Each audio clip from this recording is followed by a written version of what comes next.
Okay, welcome everyone. As we learn now the special segment called for the Shabbos table, and this is a special segment for the Shabbos table, Parsha Shoftim, made possible by the Reuben family, who dedicates this shir with a tefillah to Hashem, that they should be zeicher to a ben zacher, to a healthy male son, together with all the blessings of a hatzlach in ruchnius and in gashmius.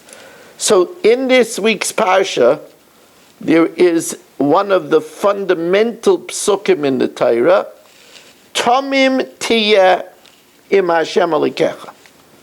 Now tomim, we know that by an animal, a tomim means unblemished. Tomim means wholehearted. A person, tomim tiyeh im Hashem alikecha.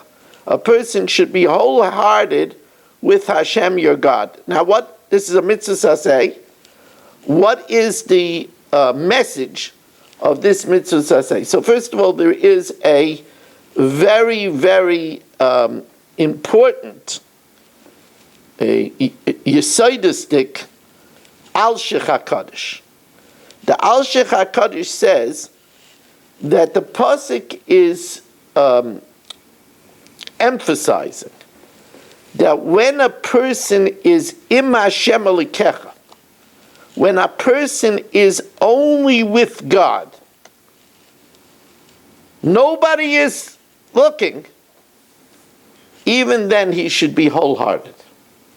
Even then he should be whole. So for an example, this means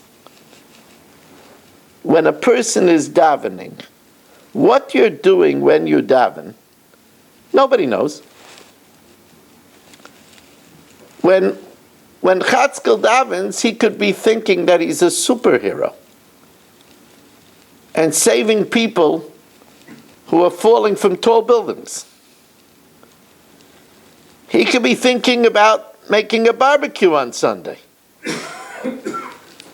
Or he could be talking to the Rabbeinu Shalom. Nobody knows that except for Hashem.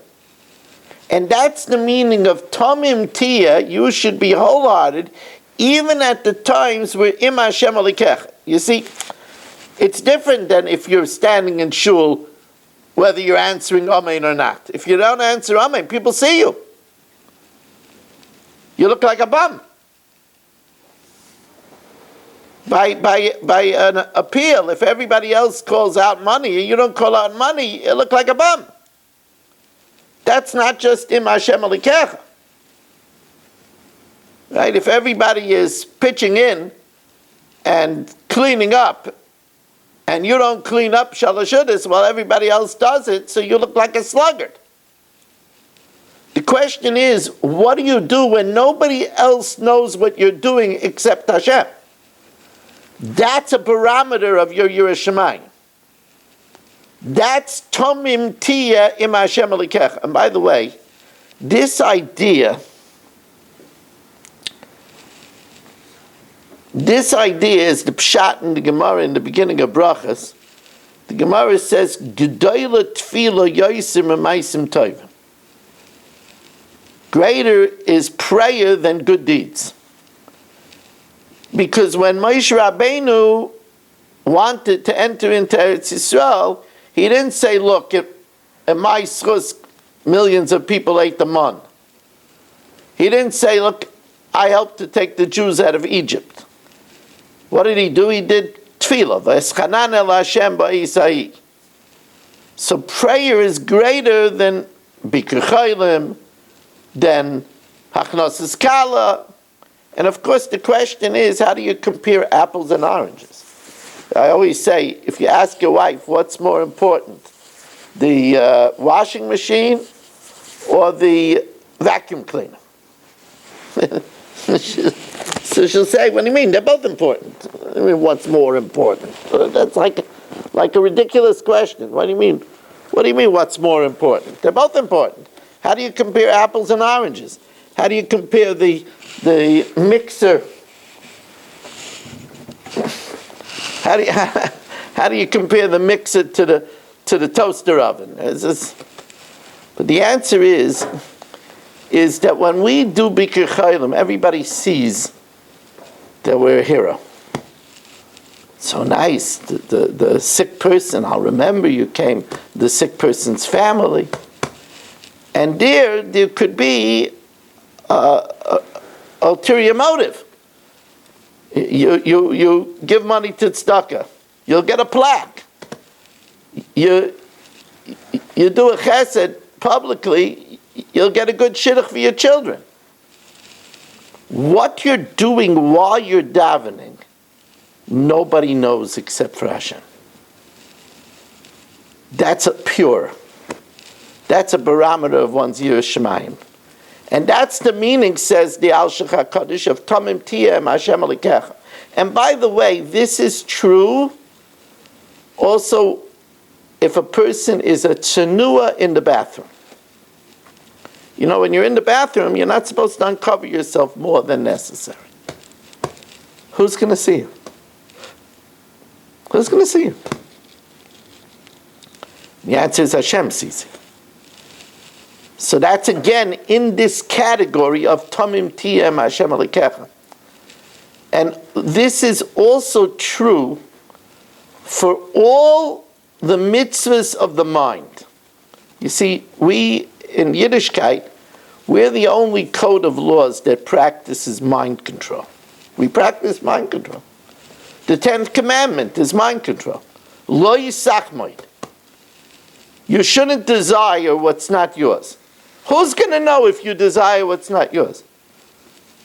Who's going to know that you desire somebody else's wife? Nobody knows. You're not telling anybody.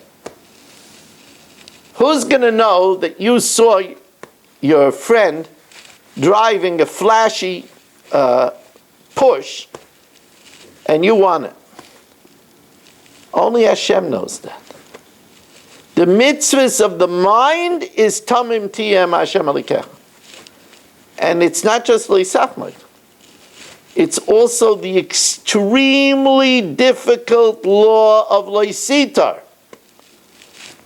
Leisitar, which is one of the 365 lavin in the Torah, is the lav that we're not allowed to bear a grudge. Very difficult lav. Some say it's the hardest lav in the Torah. Not allowed to bear a grudge. But that's a mitzvah of the mind. That's Tamim Tiyeh Hashem Alikecha. And I want to tell you another chiddush over here before we go further. Spending a lot of time on this because it's very, very fundamental. There's a Maimer Chazal that Hirhure Aveira Kasha Me Aveira.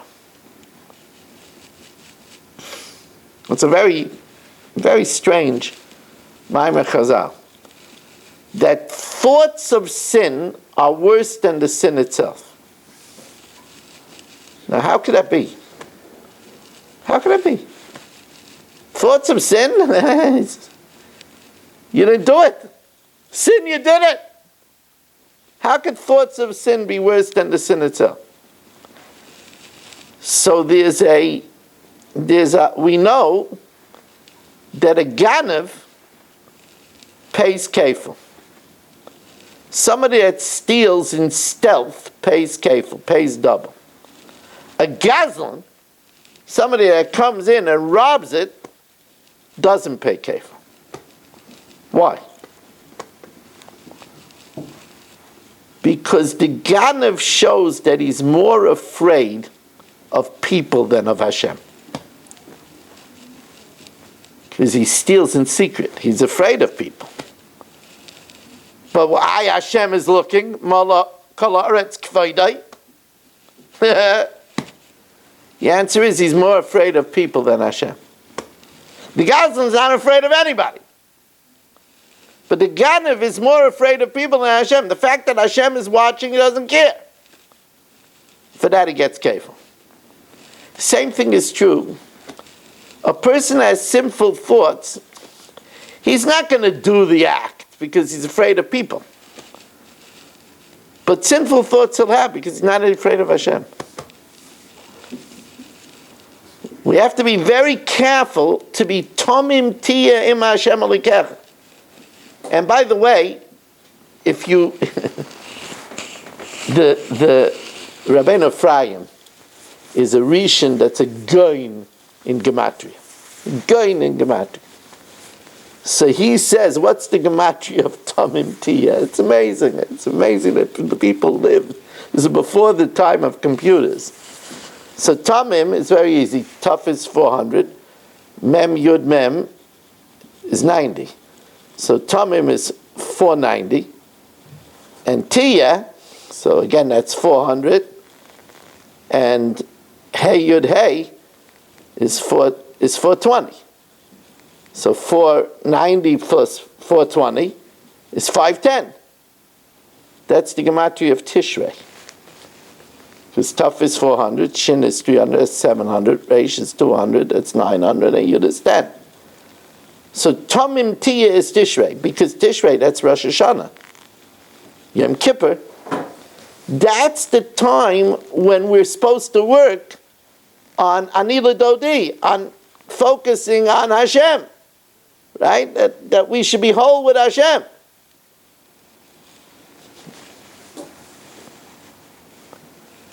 Now the Kotzker Rebbe,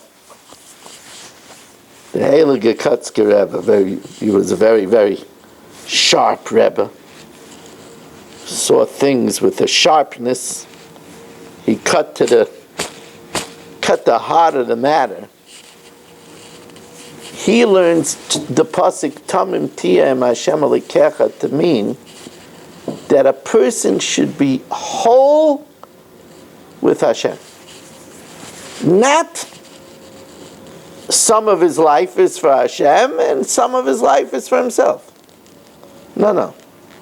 Tamim Tia, Tamim means always. Constantly, Tamim Tia Hashem Akech, which means, this is halach in Shulchan Aruch, there's a siman in Shulchan Aruch Arachaim, Shekol Maasecha Yiyah L'Shem Shemai. Now this doesn't mean in any way, shape, or form that we should be malachim. We're not malachim. And Hashem gave us human bodies to enjoy a lamb chop and to enjoy a good blueberry and to enjoy a geschmack sleep. But everything in life should have an element for Hashem. Tomim tiyem Hashem alikecha. Meaning that when we eat the good steak and potatoes, we should have in mind that then we're going to be healthy and strong to be able to learn, to be able to help our wives, to be able to help our husbands, to be able to take care of our children. A person could enjoy on their Doxiana bed, they could enjoy a great sleep. Just before you go to sleep, have in mind that I want to sleep because tomorrow morning I'll be able to concentrate on my davening. If I'm tired, I'm going to daydream. And I want to be able to concentrate on my learning. And if I get a good night's sleep, I'll be more patient with my spouse. I'll be more patient with my children. And by the way, if you do that, you get an entire third extra of your life for Olam Haba. Here's a person, he goes to the next world, he lived 90 years. Hashem says, I see you're a 60-year-old. He says, Rebbeinu Shalom, excuse me, your records are not accurate. I'm a 90-year-old. Yeah, but you slept 8 hours a day. So a third of your life, you don't want to get credit, you were sleeping. Excuse me, Hashem. I went to sleep in order that I should have better shalom bayis. Oh, we have a rule, hechsher mitzvah k'mitzvah. A preparation for a mitzvah is like a mitzvah. That's why it says that if you eat Erev Yom Kippur, it says if you fasted Erev Yom Kippur and Yom Kippur. Kol ha'eichel tshiva asiri, ki'ilu is'ana tshiva, kol ha'eichel tshi, ki'ilu is'ana tshiva asiri. It's as if you fasted 2 days. Why? Because if you eat in order to fast, it's considered like you're fasting. Hechsher mitzvah k'mitzvah. So if you go to sleep in order to have better shalom bayis, and you go to sleep in order to learn, so you converted your sleep into learning. And the same thing is true with eating. Nobody says you can't enjoy the eating. But have in mind that you're eating for a mission. Also, you're eating to fulfill the mitzvah of nishmarta moedas nafshei seichem, to be healthy. Now, the difference is, you can't do that if you eat things that are clearly unhealthy. In other words, if a person has a sugar problem, and they anyway eat cake, they can't say they're eating it l'shem shamayim, because they're hurting themselves. Here's an interesting thing. If a person plays sports, that's good. But if the doctor told him, listen, you're taking a medicine and you could pull a hamstring. That's the way it works with steroids. With steroids, you could pull a hamstring. Then it's not l'shem shamayim to play ball. You could hurt yourself. If you're taking a quinolines, an antibiotic like a Levaquin, the person's allergic to penicillin, you're not supposed to be exposed to the sun too long. If you're going to play in the sun for a long time, that's not l'shem shamayim. So yeah, your playing could be l'shem shamayim. It could be under the rubric of tamim tiyeh Hashem alikecha. Just has to be good for you. Now, also, people, they lust a lot of times for food, which is no good for them. Person has a heart that cholesterol is dangerous. But he likes to have a lot of cheese. Oh, cheese, throw on the cheese. No, that's not enough, 6 pieces of cheese. And he likes to smother everything with butter. You know, do you know why tsoya? Why waste? You're not allowed to daven in front of waste. It's not just because of the smell. What's wrong with excrement? Excrement is niflois habayre. The body is cleaned out from its poison. But you know what the tsoya represents? The tsoya represents the lust part of the food. The part of the food that's not needed for the workings of the body. Because that's why the body excretes it. That's the part of the food that's not needed for the body. That's the part of the food that represents lust. The lust, that's something that's tummy. So, yes, we could enjoy the food. But says the Kotzker Rebbe, Tomim Tiyeh Hashem Elokecha means that everything, Tomim, constantly, it should be with Hashem in mind. It's great when a person says, you know, I'm eating, I have the opportunity to make a shahakol niya bidvara, to say Baruch Atah Hashem. I have an opportunity to do 3 brachas d'oraisa and 1 bracha d'Rabbanan when I wash and eat bread. That's great. Now there's something else. Tamim Tiyeh. Tamim Tiyeh, the Rosh Tevis of Tamim Tiyeh is Tov. That's Talmud Torah. Talmud Torah is when a person is im Hashem alikecha. When a person is learning Torah, Hashem is with them. Afilu echad yoshev v'osek b'Torah shchina kenegdai. And we're supposed to do that tamim, v'gisa b'yom v'layla. It's interesting. One of the great giants of the last generation, people know him because he wore so many pairs of tzitzis, was Rav Chaim Pinchas Scheinberg. Rav Chaim Pinchas Scheinberg would go sometimes to America to collect money for his yeshiva, to keep his yeshiva going. Before he went to America, he asked a certain relative if he would learn extra for him every day, because he knew that when he goes to collect money, it's going to interfere with his hasmada. So he would ask this relative if he would do him a kindness, he would learn extra in his schus. I had an encounter once with Reb Chaim Pinchas Scheinberg. He came to speak to Reb Moshe in the yeshiva of Staten Island, and Reb Moshe was busy with something else. And I saw he made a beeline to the library and right away pulled out a sefer. He didn't waste a second. So they say when this relative passed away, so the almana, the widow, came to Reb Chaim Pinchas Scheinberg and asked him if he could return the favor, just like this relative always learned for Reb Chaim Pinchas Scheinberg when he went to collect money. Maybe Reb Chaim Pinchas Scheinberg will learn a little extra for him during his period of mourning for his neshama. Now, Reb Chaim Pinchas Scheinberg was very makpid on an almana, but at first he said, "I'm sorry, I can't do it. I don't have any extra minutes." He was always learning. I don't have any extra minutes. At the end, they say that he was maskim to do 5 minutes extra a day till the shleisha, which only could have meant that he got up 5 minutes earlier.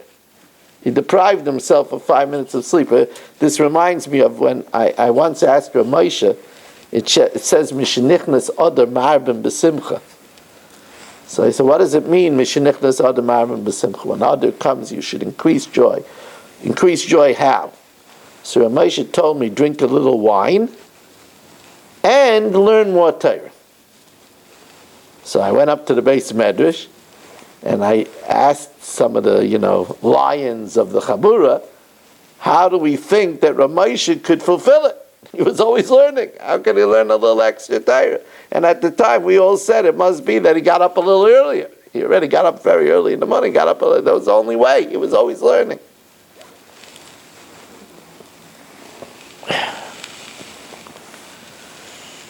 Now, in the context of Tomim Tiyam Hashem Alikecha, I had a chavrusa, he should be gesund, Yossi Eisen. I learned with him in the yeshiva Staten Island many mesechtas, and I learned with him the first part of Yoredeya. I learned a lot of things with him. His father, Zecher Tzadik Levracha, was a Talmid of Rabbi Elchanan Wasserman in Baranovich. Zecher Tzadik Levracha, Zchusi Yagan Aleinu, Hashem Yinkim Damai. His father told me over from Rabbi Elchanan, this is coming from echoing from the gas chambers. Of course, Rabbi Elchanan is in Shemayim, in the loftiest place of the Yeshiva Shalmaila. Rabbi Elchanan says, the pasuk says, the famous pasuk, Hatzneya leches im Hashem alikecha, the same type of form as this pasuk. It says, Hatzneya leches, be modest im Hashem alikecha. And Rabbi Elchanan explained that if a person acts modestly, then it shows that he's doing it for Hashem. If a person isn't modest, then he's doing it for the accolades. He's doing it for the notoriety. But if the person is modest, he doesn't need for people to know about it. Then that proves that it's in Hashem Alikecha. Then that proves that he's doing it for Hashem. That's what Rabbi Elchanan said. Now in this week's parasha, boy, I'm talking too much already. This week's parasha, it says, "V'loi sikach shoichad." You're not supposed to take bribery. I made a bracha already.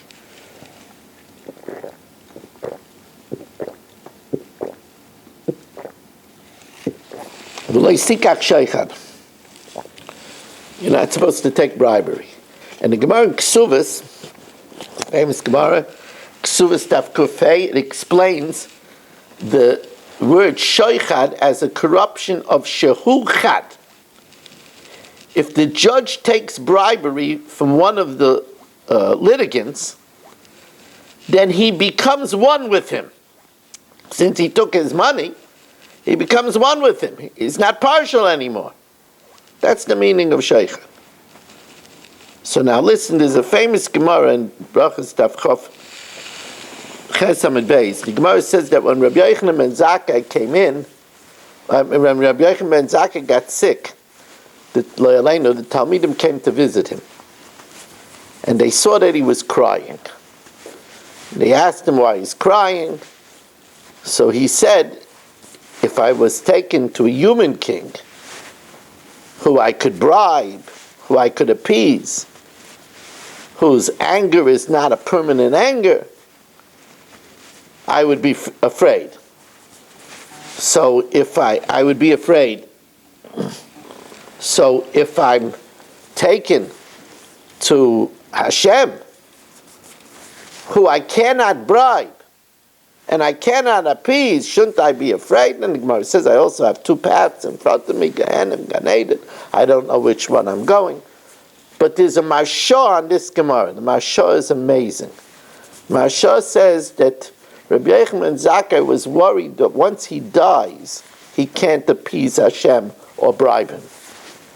But while he's alive, he could appease Hashem. He could bribe him. He could appease Hashem with prayer, and he could bribe him with tzedakah. That's an amazing thing. Could bribe Hashem with tzedakah. Now what does that mean? In context of the Gemara in Ksuvas, it means that by giving tzedakah we could become one with Hashem. That's sheikhad. Shehu chad, we become one with Hashem. Then how can Hashem judge us? He's not partial anymore. He can't judge us any bad. We're becoming one with the Rebbeinu Shalom. That's the power of tzedakah. That's remarkable. It says perhaps even more than that. It says in the pasuk in Mishlei, Milva Hashem chaynein dal. You give a loan to Hashem when you're gracious to the poor. And the Gemara says, if it wouldn't say it, we wouldn't be able to say it, because it says, Eved loiva leish malva.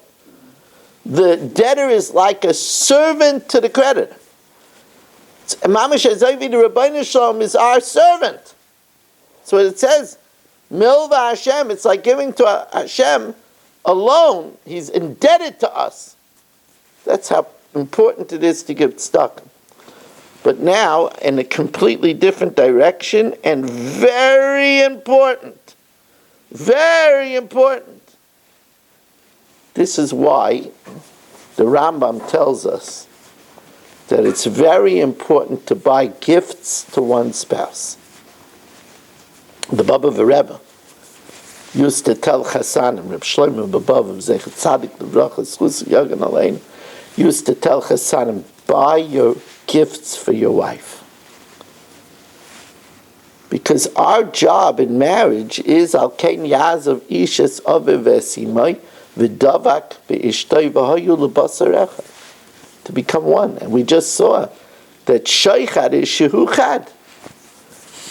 You buy gifts for a wife. It doesn't have to always be big gifts. It have to be big gifts. Wife is always looking for a charger for her phone. Buy her an extra charger. Buy her an extra 2 chargers. She's always losing her glasses, her reading glasses. Go and buy her a few reading glasses. Buy gifts for a wife. It becomes shruchad, it becomes one. It's very good for marriage. Finally, before I say the final thought for the evening, we are looking for a sponsor for next week's main share, 718-916-3100, rmmwsi@aol.com.